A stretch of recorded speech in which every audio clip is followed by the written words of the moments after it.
Listen up. I love backpacks. I love packs of all kinds because I am a man of many hobbies, of many pursuits, of many pointless pursuits. I have a lot of packs and a lot of backpacks, and I'll never stop collecting them, and I'll never stop trying to find the perfect backpack.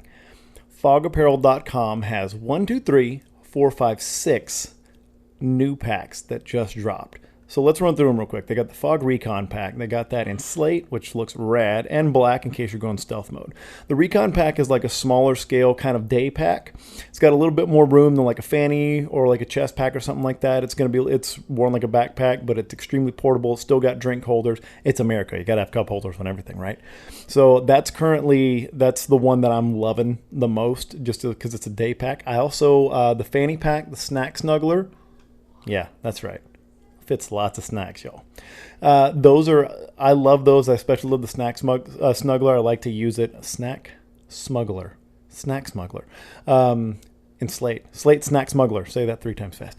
So I've been using that for the great outdoors. I use it for fly fishing. I use it as both a chest pack and a fanny pack, depending on how deep the water is or where I'm headed. And then there's the All Dayer, which is kind of my next target. I got my bullseye trained on that one because, like I said, I love a good backpack. I love a backpack that can handle everything. And the All Dayer is just kind of an all-purpose, again, more of a day pack size. Like, none of these are like, the monster travel packs or anything like that are only good for bigger trips. Like, these are the stuff that you can carry with you to the gym. They're the stuff you can carry, all your stuff that you walk around with every day, all your snacks, all your lollipops, all your Twinkies, all your freeze pops. They won't be frozen in there unless you take a freeze pack in there, like a little glycol pack. You could do that. You could do all that. I'm not telling you can't do that. It's your pack, man. But go to fogapparel.com. Use code HEAVYLIGHT. You're going to save money on all these. Get all of them. At least get a backpack and a fanny because, look, you never know what you're going to run into out there. You got to be ready. I'm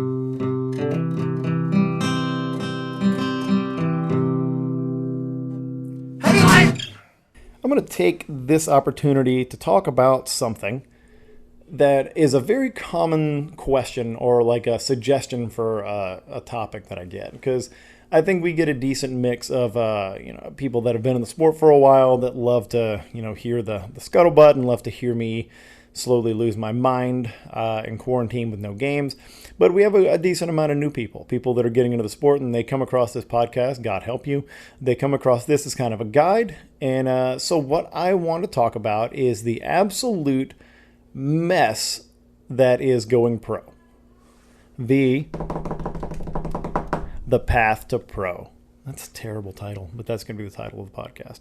The path to being a pro. What is that? A lot of people, like I've talked about in previous episodes. Now, that being said, previous episodes, that reminds me that I know I've talked about a lot of this stuff in previous episodes. I know here and there and all over the place, most of the stuff I've said here is going to be rehashed, but I'm trying to get all these thoughts in one place.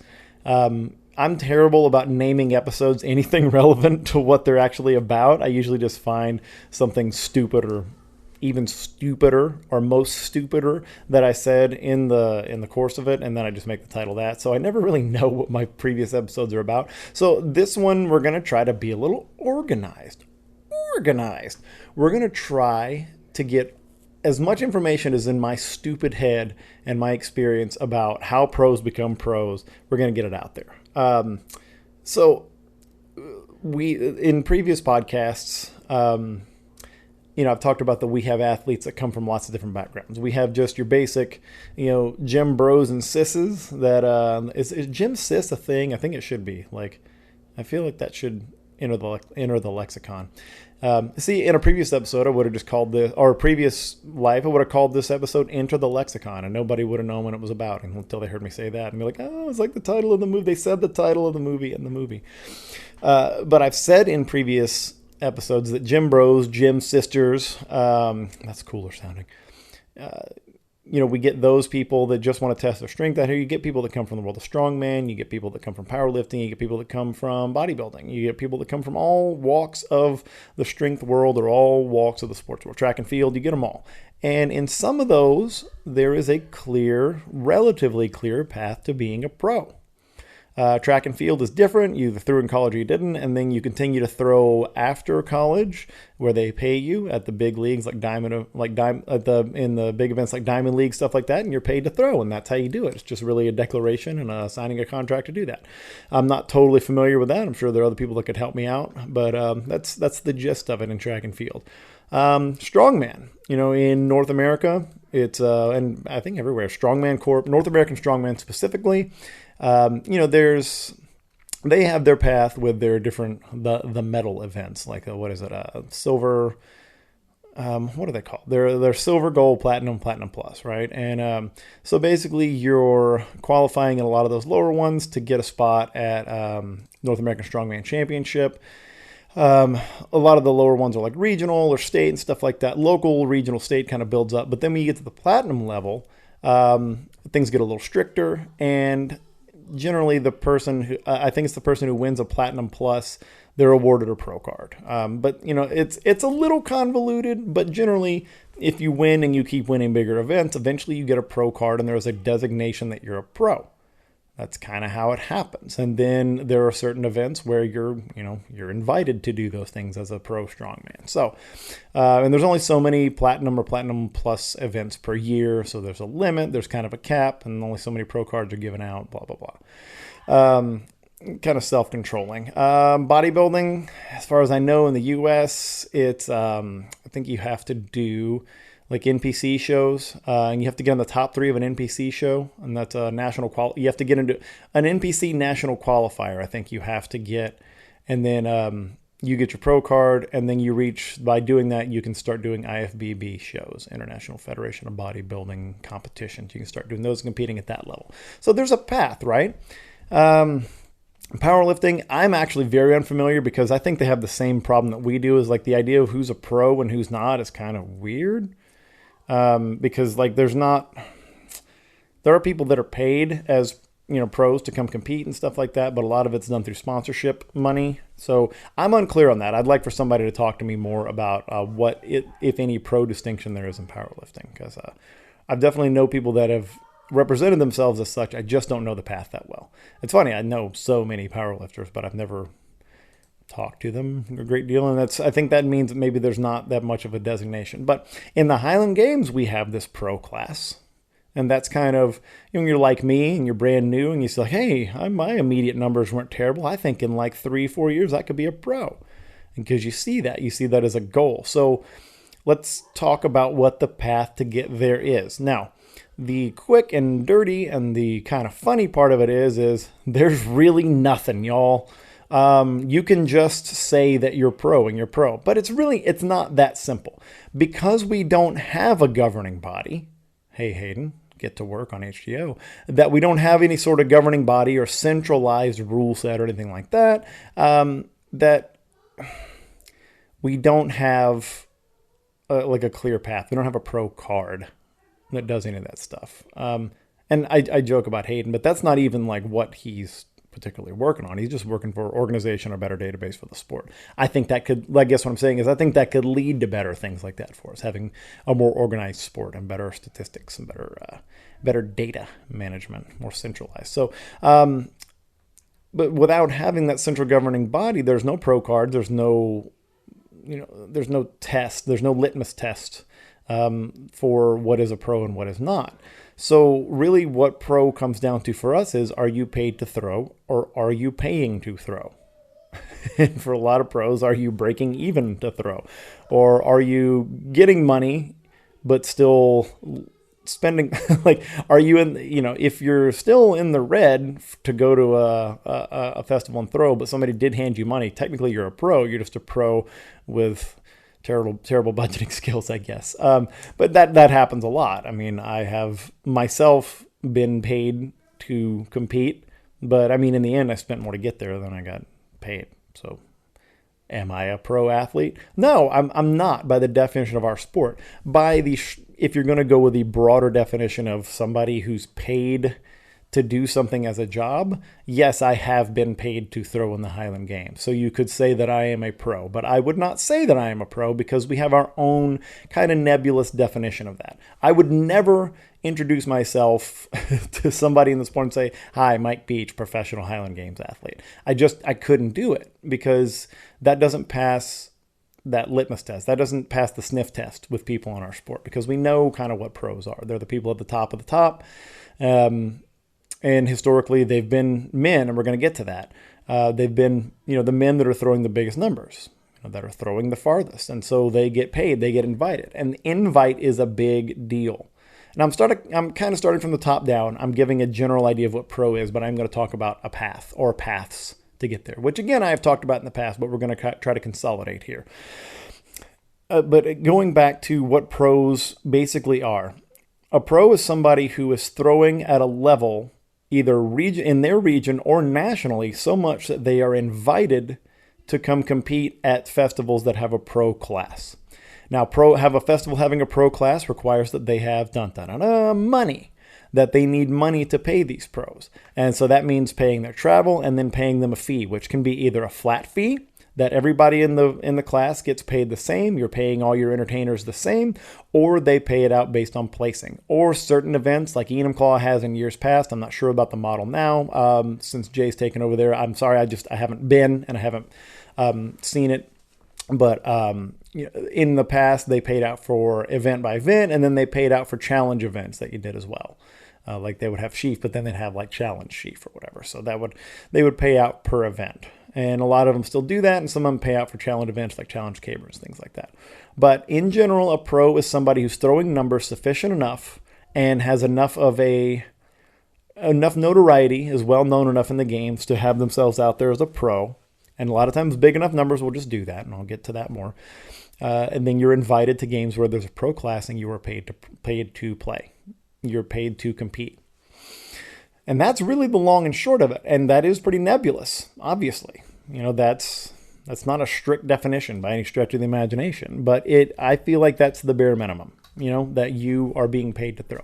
We kind of have a wink and a nod agreement that if you are currently, or if you have recently, I guess within 2 years, everybody tries to say that if you've been paid to throw, that you are now a pro and you can't go throw amateur games. There's no rule. You're not going to get banned from anything. Maybe the AD won't count your numbers. It just doesn't happen that much. Or really, it doesn't happen. Everybody pretty much honors that. And once you kind of cross the threshold into being a pro, you kind of have understood that you want to leave the amateur ranks behind. And in a perfect world, you want to, before you make that jump to pro, you want to make sure you have the invites to do that. You want to make sure you have enough invites to where you can have a season. A big thing that happens to pros as an aside is a lot of times when they go, unless they're top of the top, you can go from throwing 20 times a year as an amateur to all of a sudden throwing like once or twice a year as a pro if you don't do the legwork or you don't have the numbers, or mostly if you don't do the legwork to get all those invites. You don't do that stuff. And we're going to come back to that in the path thing too.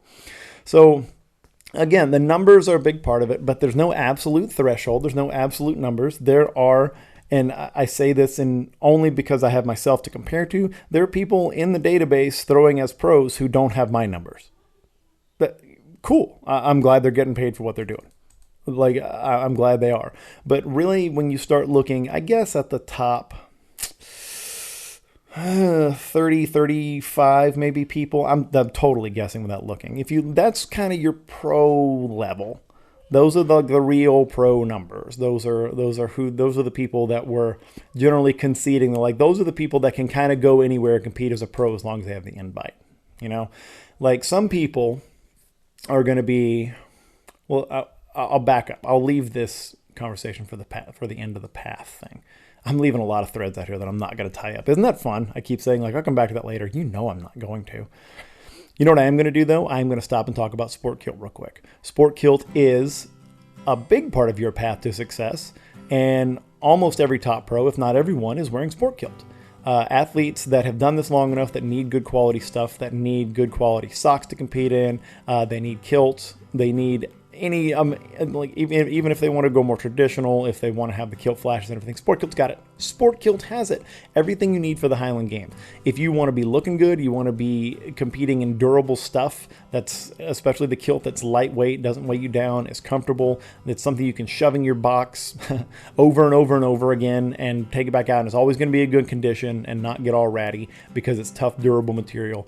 You need to get a Sport Kilt. You can get it in an unimaginable number of tartans. You got to get the fringe and the buckles like I always get, and you got to get decked out. You got to get some stickers, and you got to get a multicam hat. I talk about the multicam hat a lot. It looks rad. I love it. So go to Sport Kilt. Use code HEAVYLIGHT, all one word. You're going to save cash and all that stuff. Get geared up for the games. If you want to be a pro athlete one day, hey, start off by looking the part. Go to sportkilt.com.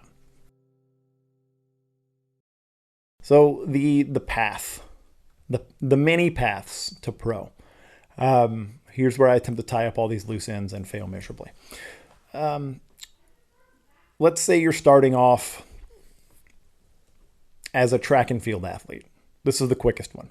You were a successful track and field throwing athlete. You threw in college, you competed, you maybe won, or, you were in the top half of the table pretty consistently, and you threw shot, you threw disc, you threw hammer, especially, all the classic throwing implements.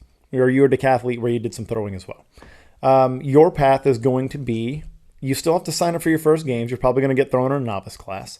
If you know for a fact that you have the throwing ability and the strength a la Dan Tennyson, I think it was like in the Arnold series where I did a couple Arnold podcasts of the Arnold and March. I think it's an episode called Trying to Drown a Goat, I think is the name of it. Again, there you go. Didn't name it anything that was useful.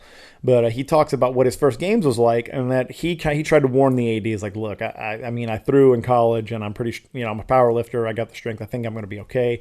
And they kind of laughed him off and threw him in the novice class. You should be prepared for that. No matter how good a thrower you were, just be prepared to go out in the novice class. Just, go out and learn.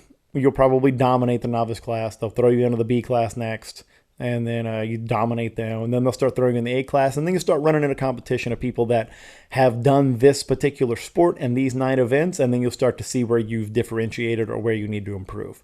And then, depending on the level of thrower you are and your dedication, you can expect to spend 1 to 3, maybe 4 years in the amateurs. Some people, it's much quicker. Like the Matt Vincents of the world, they do one good full amateur season and they move on. The Dan Tennysons do the same. And, Spencer's kind of a different take. He spent more years as an amateur building himself up, especially in hammers. But I think Kyle Lilly, Colin Dunbar spent a couple of years in the amateurs. So if you have that great strength base, upper level elite strength base as a thrower, and you have good technique and you've learned how to throw, the fundamentals, you're not going to spend that long in the amateurs. And you need to figure out, when you look at that table of athletes in the database, am I in the top 10? Am I in the top 20? Am I in the top 30? If you're in the top 10, you need to really think about how to market yourself and how to differentiate yourself from the other top 10, because they're all getting invites and they're speaking for a lot of the nationwide invites. Now, if you want to travel, if you're able to travel, you're going to be competing with that top 5 and 10 if you have the numbers that they do. And you may not get in to those games because they're already spoken for. Those big games, the big money games, the ones generally that bring athletes from across the nation, that bring the biggest, the top 5 and top 10, they don't just want to compete anywhere, anytime. A lot of them, especially in North America, it's a big country.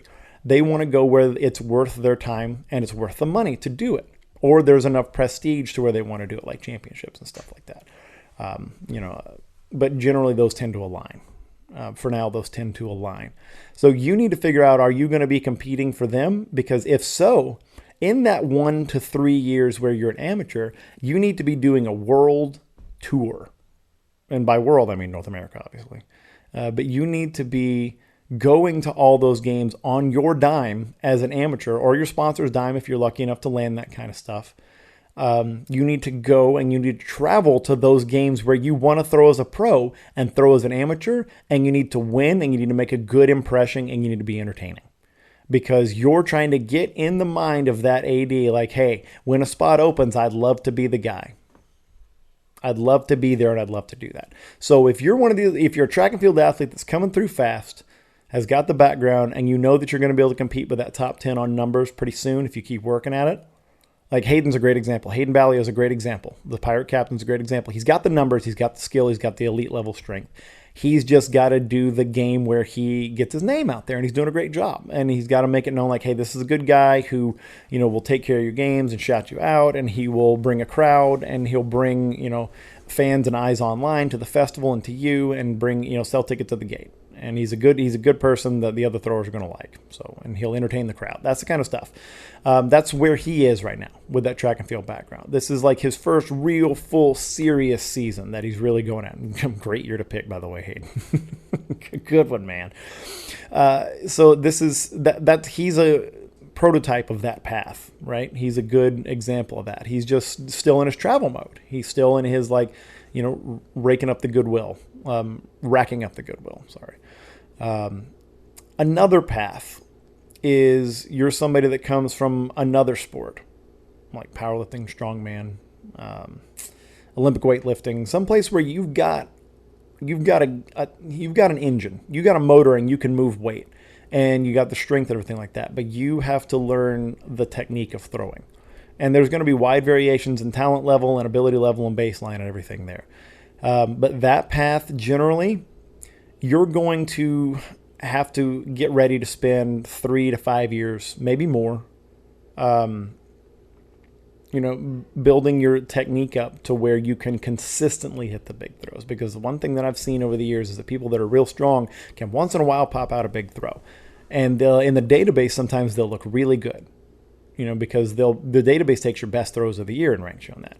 But when it comes time to put together 9 events, it becomes problematic, and especially when they have to do it regularly at the upper amateur level, because they're inconsistent. They don't have technique that's repeatable, reliable. It hasn't been burned into them through drill, variation, repetition. You haven't put all those things together yet. So you need to, even though you may throw a 52-foot open stone, until you can throw a 50 every week, you need to chill on the I'm going to be a pro.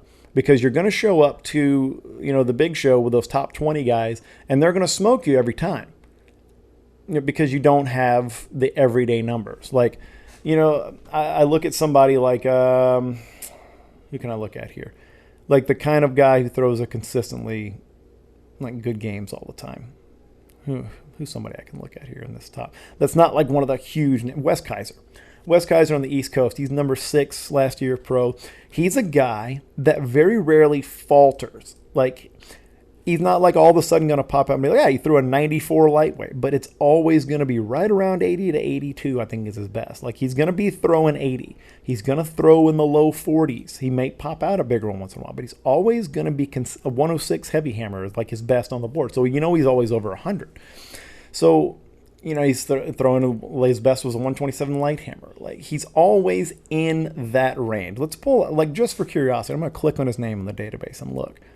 And see, it's all pretty much, he's always right around there. High 30s, low 40s in the heavyweight for distance. Mid to high 70s to 80. Like, he's always in there. There's not a games where he's like, oh, man, what happened? He doesn't shit the bed.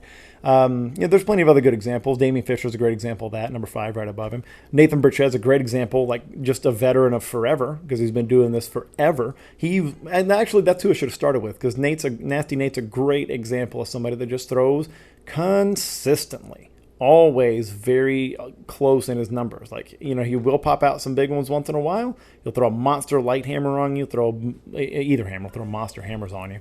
But, they're always going to be there. And if you're very strong or very explosive, you are capable of those. But you can't do it every week. You can't do it 12 times a year as a pro. And that's going to hurt you, and that's going to cost you money, that's going to cost you time, and that's going to get you not invited back because you're going to shit the bed pretty regularly. So you have to work on that technique. But then once you get to there, the same rules apply as before. You've still got to do a world tour. The good thing is you've got more time as an amateur probably before, you feel like, well, what am I doing wasting my time throwing for free? A lot of the top track and field guys that come through, if they go into their second and third year, they feel like I'm throwing pro numbers, but I'm throwing for free or I'm paying to throw. I don't want to do that anymore because they didn't put in the legwork yet or whatever. You have time to do that as a strong person coming over. I will say that the last path is one that's near and dear to my heart because it's coming in with not in any throwing background and not coming in with an elite level of strength. And that's what I did. I personally probably moved through the amateur ranks faster than usual, than is standard for somebody in my situation. That's just because I had, like I always talk about in coaching, like it's not just physical gifts, it's how people use them. I stumbled into using what little gifts that I had early on to get me to the A class. But that's not generally the case. I threw one game as a novice, one game in an open class, and then I hit an off season and I came back and I threw in one B class and then made the A class forever after that. So 3 games before I was an A. That is not typical. That is not typical. Now, I spent a long time as a middling A, and that's still basically where I am today, like, middle of the table, like A class athlete. But I think if you're coming in, like, there's a lot of variance here because I came in with an athletic background. I came in from playing other sports, from having a collegiate sports background, even though it wasn't throwing. I knew how to train. I knew how to apply force. I knew I was a little explosive from all the training and the fencing that I had done and all that stuff. And I had, I'd been lifting weights. I wasn't strong though. I'm still not strong, but there's going to be a huge variation because some people are coming to this as like, hey, I just started lifting and I want to do Highland Games. And you're going to have a long road. You have to be prepared for the fact that if you're coming in with no experience in throwing and maybe just some gym strength, but not like a high level of gym strength, you're just like somebody that is an enthusiast of lifting, then you're going to have a long road. You're going to spend several years from going from novice to B. And that's a crucible. That's when you really test out that's a hard one for a lot of people because they see that track and field guy come through and do one B game and then move on and he's a pro the next year or whatever. They see that and it sucks. And you can explain it to yourself that it's, of course, has other background, but it still sucks. It still fucking sucks to be in a sport 4 and 5 years and explain to a guy how to hold the sheaf fork or how to put his hands under a caber and have that guy dominate you by like 12 or 15 points on the day and then move on to the A's and to the pros. I don't care how good of a person you are and how much you love the sport and you care, it fucking sucks. And it happens, happened to me in the A class for years and years. Like you just you're patting those people on the ass on the way up to the pros. That's all you can do. I've said that a million times. But this is who this podcast is for. This episode is for the people that are coming in, they're really fascinated by this and they see that there's pro athletes and they have the sparkle in their eyes. But you need to understand that you're looking probably at 5 years. You need to plan on minimum. If you think you have the physical gifts underlying, if you have the size, or if you just maybe have a little natural speed, and you could get to the pro level, or you're a quick study, you could get there at least 5 years. At least. I had delusions that I would be a pro. I was in the same spot because I looked at my numbers. I thought, okay, a normal progression in 2 to 3 years, I could do this. And then I hit the wall and I realized that, hey, at a certain point, being super strong or being bigger than you are matters. I'm 6'2". And before I became a lightweight, I threw like 210 to 225, somewhere in that range, like wherever, all over the place, always trying to gain weight and everything like that. And that still made me very small compared to the top pros who on average are 330 pounds or somewhere around there. They're like, I think seriously, they're probably on average, the top 10 guys, you're probably looking at 300 pound average body weight. I think that's probably safe to say. I think it is. And, it doesn't go down much in the top 25 after that. And so you're talking to a man who was 6'2", 225. At any grocery store in the world, I'm one of the biggest guys there. And that's like size of an NFL safety, as I've said in other podcasts. And small in this sport. So what I need you guys and girls to understand is if you're a dude that's 5'8", 5'9", but you're pretty strong in the gym, you don't have a clear path to the pros. You don't. You need to enjoy what you're doing. I'm not saying not at all. I'm not saying it's impossible that you can't be the first one. I'm not saying that's impossible. But you need to find your niche, and you need to probably push to become a high-level lightweight, because carrying over 200 pounds at that height, at those heights, or if you're a lady, what is their lightweight is 150. I'm sorry if I'm getting that wrong. But if you're not carrying enough height to put on the weight in a reasonable way and have good levers along with it to reach that top of the top, it's probably not going to happen. Again, I'm not going to tell anybody that it can never happen, but there are certain dimensions where it can't happen. I'm 6'2", and I stand at a reasonably eye to eye with a lot of top pros. Most of them are taller than me, for sure. But I stand eye to eye with them, but they are different than me. And if you're under 6 feet tall and you don't have an amazing track and field background or an elite level of strength to go along with it, you're going to have a tough run as a man. As a woman, if you're under that, if you're smaller, if you're sub, I think it's 150. I really want to say it is. I'm sorry if I'm getting that wrong. But if you're under the lightweight limit and you don't have the height that a lot of those other ladies do, that gives you maybe some levers to work with, you're going to have a hard time. And you should prepare for the idea that maybe pro is not for you, but making your way as a high-level amateur, becoming a good personality, a sponsored athlete, somebody that people love to throw with, that's a crowd favorite, that's the kind of stuff you need to find some what's what I'm looking for, inspiration in. You need to find some motivation in those things. Not most of the people that get in this sport are not going to go pro. You have to understand that. There's some very big, talented, strong people that never get it. And there's also some small, very talented people that never get it, and they never move up. They don't get there. There's also a lot of us out here that aren't particularly physically gifted, and we're not particularly coordinated. We just love what we're doing out there, and we want to do it. And you need to figure out which of those that you are at some point. It took me 8 or 9 years probably to fully settle into, maybe 7, 8 years to fully settle into who I was, to let go of the idea that I don't have the physical gifts to be a top pro. I don't have them. And the length of time it would take me to develop them is beyond what I'm willing to sacrifice.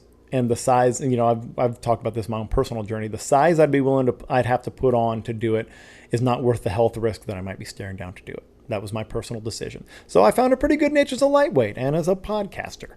I found those things, and I found a way to work inside this community and give something to it and get something back from it. That wasn't necessarily like everybody thinks I'm the best.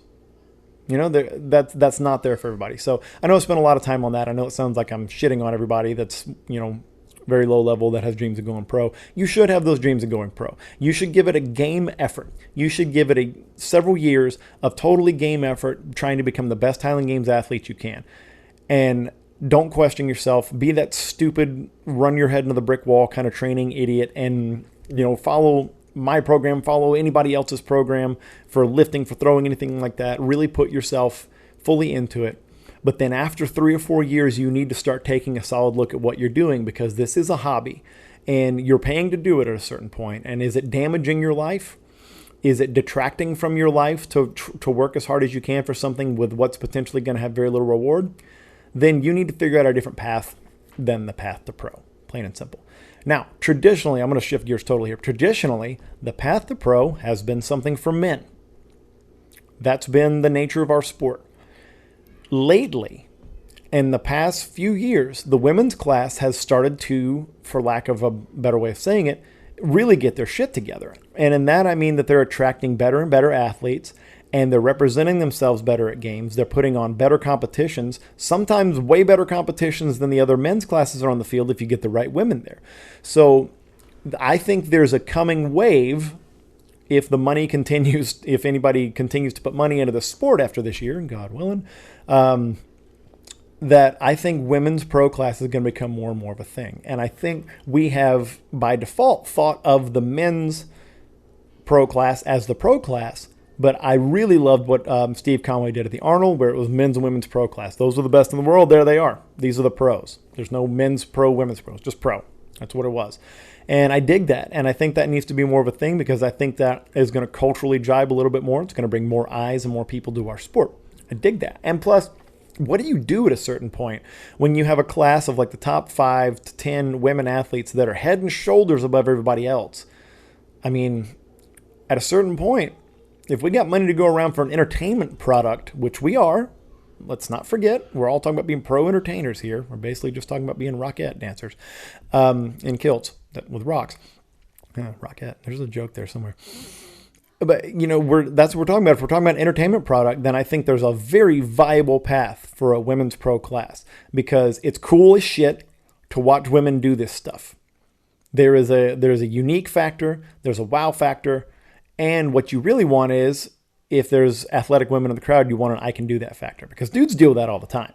Like ladies, if you start getting that, if you start getting weird other chicks in the crowd that want to go, I can do that, let me come pick it up. Welcome to the world of dudes in Highland Games. This is what we've been dealing with forever, is there's always some jackass that thinks he can pick it up and throw it. So you get to deal with that too now. But yeah, I think there's definitely a path to that, and I'm kind of happy to see it happen. I think the path is the same for the women. It's just kind of different because it's so clear when you come in right now. There's such a big divide between the top women and the rest of the women that I think it's very clear, like early on, if you've got enough numbers and enough events, you're going to make that cut. But what's going to happen is that path is going to get tighter and tighter because it's going to have to go back to, Nikita Marzano is a great example. She's super fucking strong and she's now learned to throw really well. But, she had that baseline of super fucking strong, which made her world class. Like immediately. But now you're going to see that there are women coming up with track and field experience with world-class technique, and they're maybe approaching as strong as she is, and they're going to give her a run for their money. That's cool to see. I like that. But the path is a little bit different. So as a woman coming into the pro class, I think you still have to do kind of what has happened with lightweights, but we're going to lag behind in the pro discussion. I think we just are. It was just like, there's a little bit of interest and wow factor for us being smaller guys, but I don't think it's going to be the same. But you kind of have to do the same thing, is like you kind of have to work as a class. Like you kind of have to almost unionize yourselves and make decisions as a group. And that's what they're doing. Like behind the scenes, I know a lot of the women talk and they maneuver and they work on games and work on getting pro classes or like championship things done. They get it done themselves. And the lightweights do this as well. And you have to do a little bit of your own advocacy. Now, I mean, there's not going to be a C pro class, unfortunately. That's not what those are for. Those are developmental classes. But, if you're one of these classes that's growing, I think that's another path too. Is sometimes you got to build your own fucking pro class. You got to build your own event. And to a certain extent, you have to understand that a lot of the pro men do this as well. Not everybody. And this is, like I said, this is one of those loose ends I wanted to tie up. Not everybody goes in with the numbers to be like, well, I'm automatically getting invited to, Enum Claw. I'm automatically going to Celtic Classic. I'll be throwing at Loon. Nobody automatically, most people don't automatically come in. What you get a lot of times is you get the idea of regional pros. Pros who, in their region, are the best throwers, are as good or better than the A's. And they consistently show up, but they have history. They're well-known, they're well-liked, and they are entertainers, and they're professional about their job. They show up, they put on a good show, and they understand. Like the Southeast has this, there's a lot of, since there's so many games, that you can't just count on that class of the top 10 pro athletes to travel all the way, because you're only going to get a couple at a time or sometimes less. So it's more cost effective for a lot of these games, especially where it's, heavier density for games. It's more cost effective for them to have people that are within driving distance or that live in that town, that are they're kind of regional or local pros.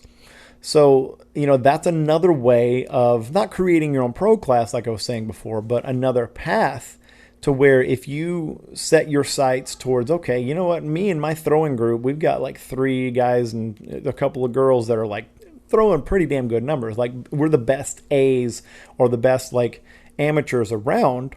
You need to start looking at is there a games that can afford a pro class, or can they expand a pro class and put another spot, or can they put a women's pro class alongside? You kind of have to not just think of the national stage, think of your regional stage. Think of, especially if you're one of these places, if you're like a Utah, you're in the Southeast, a little bit in the Northeast, some in Cali, Not in Texas, unfortunately. We don't have the games density. But, is there a way for there to have a, not big money, but like at least travel reimbursed kind of regional pro class? I think most of the guys in the database, you got to understand, are more that than they are like the traveling, the traveling thrower kind, like the Larry Brock, travel the world, travel the United States, throwing every weekend kind. There's not that many of those guys left. But a lot of those guys that are in the database and now becoming girls, soon is going to be, everybody's not going to get invited to Worlds. Everybody's not going to get invited. So is there a regional spot for you? So I say that to kind of tie into the idea that if you're one of these on the cusp people that you don't think you can hang with that top 10, and you don't know that you have like the level of commitment, the time, or the talent to get there, there are potential paths to being a pro, to being a regional pro, but it really does come back to numbers. Because even if the crowd doesn't know the difference between a 50-foot open stone and a 42-foot open stone, like the other throwers do and the ADs do. And there's an air of legitimacy that kind of needs to be gotten with your numbers. You need to be clearly better than the Bs and the Cs, and sometimes the master's class, which is another interesting case, because oftentimes the master's class is like the strongest class on the field. But if you're going to be a pro, it needs to be clear that by your throws that you're throwing pro. The throws needs to look different. And I think there's an eye test involved in that. So think about that before you really start pushing the regional pro thing. So that's about the best I can sum up the paths to pro. Just to recap, there's the track and field. There's the track and field that's already got a lot of the tools. There's the high level of strength, not a high level of throwing. There's the complete newbie or somebody with no sports or not a lot of lifting background that's not super strong. And then there's kind of outlying classes. There's classes that are on the rise, like lightweight, women, and regional pros. There's all those different paths to being pro. But again, there's no card to earn. There's just, can you get invited to throw as a pro in places? And then if so, you are a pro athlete. So everybody just go announce that you're pro after this.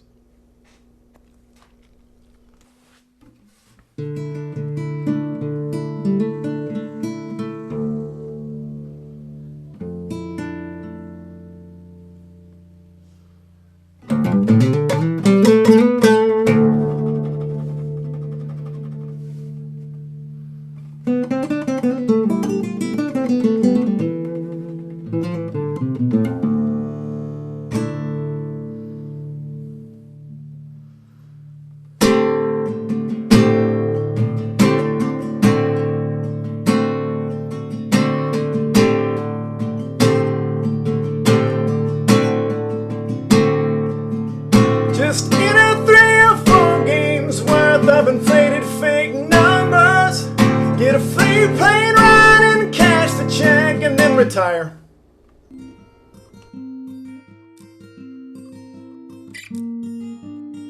Heavy Light is brought to you by Throw Bros. Throw Bros is the only online store for Highland Games athletes. Gear up, get throwing. Use code HEAVYLIGHT, all one word. You're going to save 10% at throwbros.com.